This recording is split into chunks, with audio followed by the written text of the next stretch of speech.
algo, a consciência humana sobrevive à morte, não é um ensinamento de Jesus. Nós vemos, por exemplo, em João Evangelho, no capítulo 11, né? Nisso, vou pegar aqui a minha Bíblia, João Evangelho, capítulo 11, aí nós vemos ali que a morte de Lázaro, certo? Não é? Não está lá? Só uma pergunta a respeito, quando Jesus diz que Lázaro, vosso amigo, dorme. O que é o sono? E Jesus fez uma comparação, né, do sono com a morte. O que é o sono? Quando as pessoas dormem. É um estado de consciência? Sem consciência. Você está inconsciente. Não está sabendo nada que acontece. Tanto que nesses dias corridos, o que acontece? Muitas vezes nós dormimos uma noite de sono corrido. E aí você acorda de manhã, a impressão que se tem às vezes é que eu recém fechei os olhos, já é de manhã. Não é assim? Então você não tem consciência do tempo. É o que acontece com o morto, né? Quando os discípulos falam, Senhor, mas se dorme, então está salvo. Não há com que se preocupar. Aí Jesus diz, não, Lázaro está morto. E a crença que as pessoas têm de que imediatamente após a morte, a alma ou o espírito do indivíduo vai para os céus, Jesus foi cruel, não é verdade? Porque Lázaro já estava morto, segundo o testemunho das irmãs dele, quanto tempo? 4 dias. Bom, se ele estava se alegrando e vivendo nas bem-aventuranças, qual seria o motivo de trazê-lo novamente das mansões eternas? Para ficar aqui sofrendo tristeza, só para atender ao desejo egoísta das irmãs de tê-lo de volta? É isso? Entendeu? Não sei se vocês conseguiram compreender. Sim, então, seria injusto, né? Você está num lugar melhor porque... Ou se ele reencarnou, né? Existe esse pensamento também. Bom, mas ele não foi para o céu. Sai para fora, não deixa, desce, né? Desce. Se ele houvesse reencarnado, tem essa doutrina também, a crença, né, de que a vida é uma etapa de erros e acertos, que nós vamos depois compensar isso numa vida futura, aqui mesmo nessa terra, em outro corpo, reencarnando.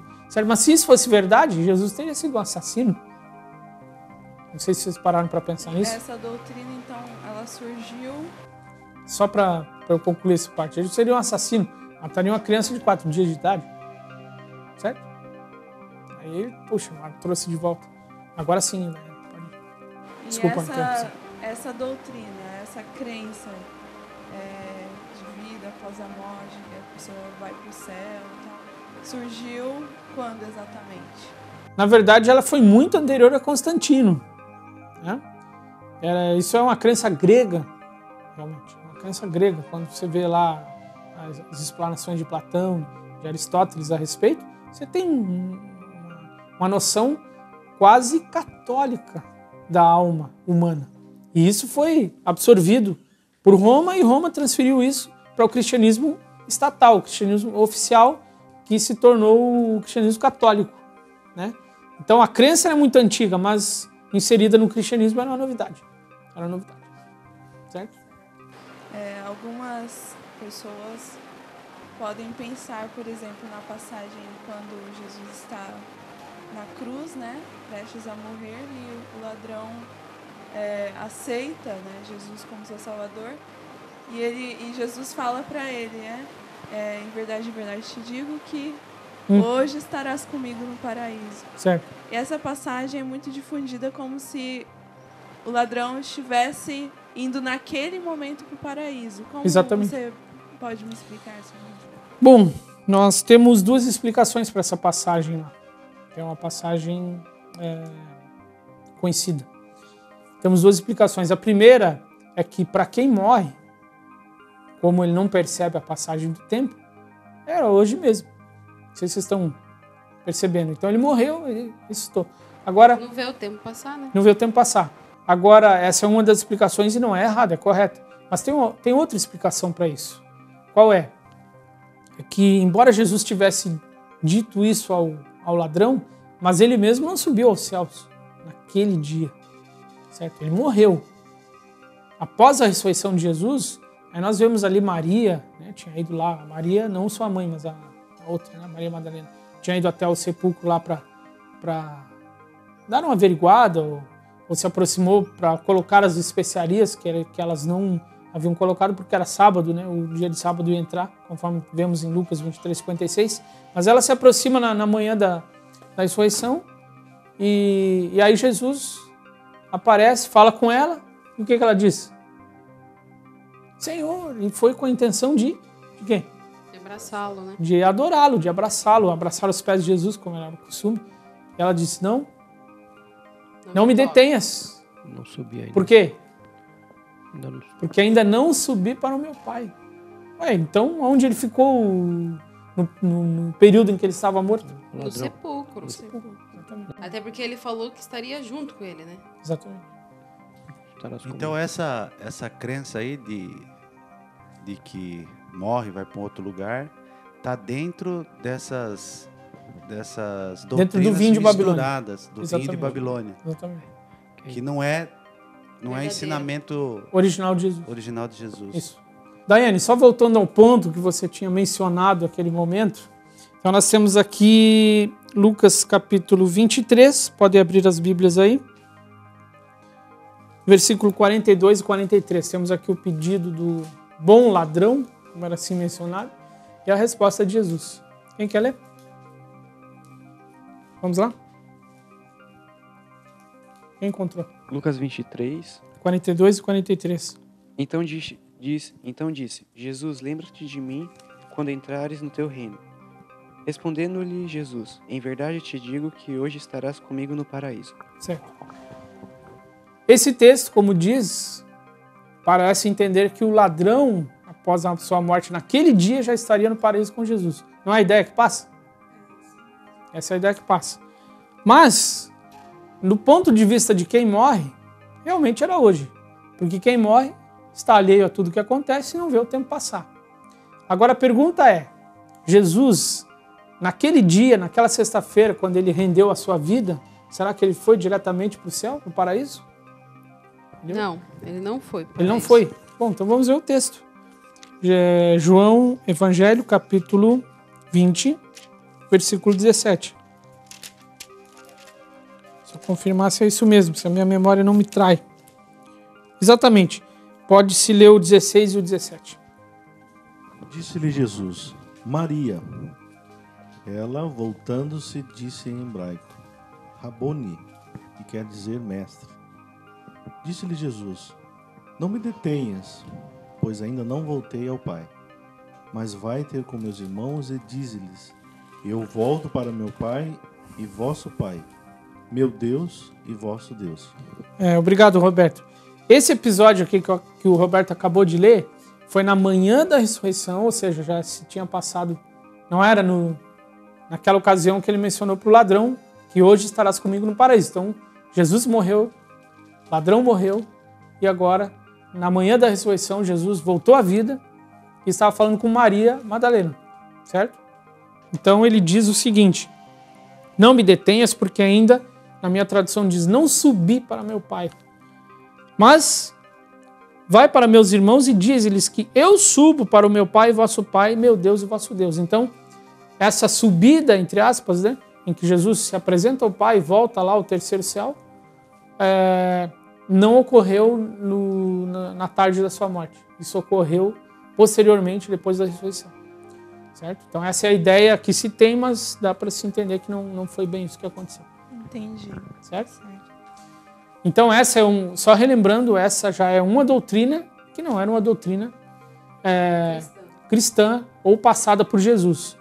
Mais um ponto que eu esqueci de mencionar sobre essa doutrina particular, no capítulo 5 de João, apenas para esclarecer, capítulo 5 de João, versículos 28 e 29. João 5, 28 e 29. Quem quer ler para nós? Vamos lá? 5, 28 e 29. Não vos admireis disso, porque vem a hora em que todos os que estão nos sepulcros ouvirão a voz e sairão. 29.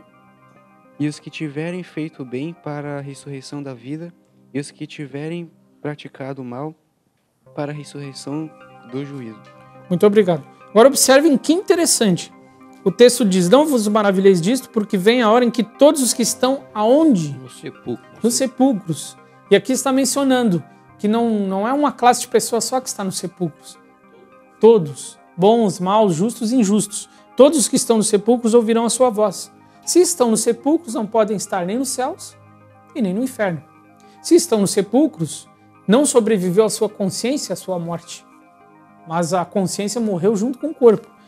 E observem que interessante, os que fizeram o bem, aí sim, agora a divisão de classes, certo? Todos sairão dos sepulcros, mas os que fizeram o bem sairão para a ressurreição da vida, que é uma ressurreição, e os que fizeram o mal para a ressurreição da condenação, que é outro destino que terão. Então, duas classes, ambas mortas, ambas sem consciência que sobreviveu ao corpo. Não há o espírito ou alma que sai delas. Mas elas voltarão à vida, isso é num tempo futuro, que obviamente ainda não aconteceu, e ao voltarem à vida, os bons, aqueles que aceitaram a Cristo como seu único e suficiente Salvador, sairão para a ressurreição da vida. E os que fizeram mal, para a ressurreição da condenação. Eu acho que esse texto deixou as coisas um pouco mais claras a respeito. Porque aí a gente vemos que a teoria, que alguns pensam que quem morre vai para o céu, aí já está esclarecido, né? Quem morre não vai para o céu. Não no momento da morte. Não se reencarna, porque Não ela se vai estar reencarna. no sepulcro, né? Ela não vai estar em outro lugar, em outro corpo. É verdade. Acho que ficou esclarecido. Mais alguma pergunta sobre esse ponto? Essa doutrina pagã, podemos dizer assim. Outra doutrina que foi inserida posteriormente no cristianismo e que não existia nas orientações originais de Jesus, diz respeito ao dia de descanso. Pelo menos nos historiadores, os principais historiadores mais respeitáveis não mencionam que até o IV século os cristãos guardavam o domingo, mas sim que eles tinham um dia específico de guarda, o sábado, né? Nós temos uma prova disso, versículo 12 e 13. Atos capítulo 16, versículos 12 e 13. Quem quer ler pra gente? Dali para Filipos, a cidade mais importante dessa região da Macedônia, Certo? e colônia romana. Permanecemos ali alguns dias nesta cidade. No dia de sábado, saímos da cidade para a margem do rio, onde julgávamos haver um lugar para oração. E assentando-nos, falamos às mulheres que ali se reuniram. Muito obrigado. Então, qual era o costume de Paulo e dos apóstolos? Se eles estavam numa cidade pregando, como eles eram judeus, no sábado eles iam para onde? Para a sinagoga. Para a sinagoga, iam para lá. Nós temos aí vários exemplos no livro de Atos em que Paulo ia disputar, até fala esse nome aí, ia disputar com os judeus a respeito das diferenças de opinião que existiam entre o cristianismo e o judaísmo, certo? Mas esse texto particular, ele mostra um tipo de comportamento que não aparece em nenhum outro texto de Atos. Qual é o comportamento? No dia de sábado, saímos fora das portas para a beira do rio, onde julgávamos ter lugar para oração. Então, além de ir para a sinagoga, onde tinha sinagoga, eles também gostavam de ter um momento durante o dia de sábado para comungar com Deus, certo? E eles foram para a beira do rio. Aí não tá mostrando que é o sábado que a gente tem que guardar. Aí está dizendo que ele foi no dia do sábado, ele podia ir no outro dia. Sim. Jesus, vamos ao próprio Jesus, ele deu um ensinamento muito direto a essa questão. Obrigado pela moção, muito boa a sua dúvida. Mateus capítulo 24. Um texto chave aqui para que entendamos isso. Mateus 24.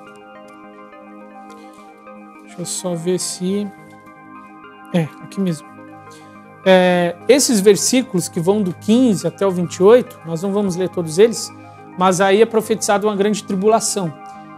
Essa profecia de Jesus teve uma primeira aplicação na destruição de Jerusalém no ano 70, pelo general Tito, que era um general romano. Tá?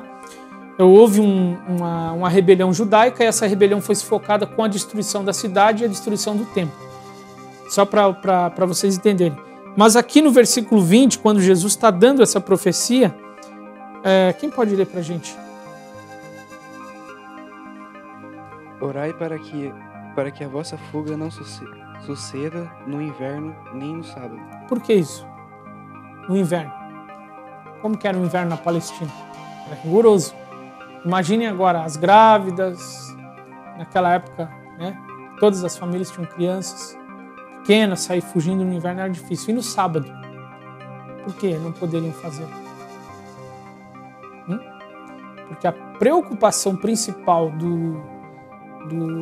da pessoa que estaria fugindo era em relação à sua própria vida, e aí teria que fazer uma série de outras coisas que envolveriam transgressão ou desobediência ao mandamento.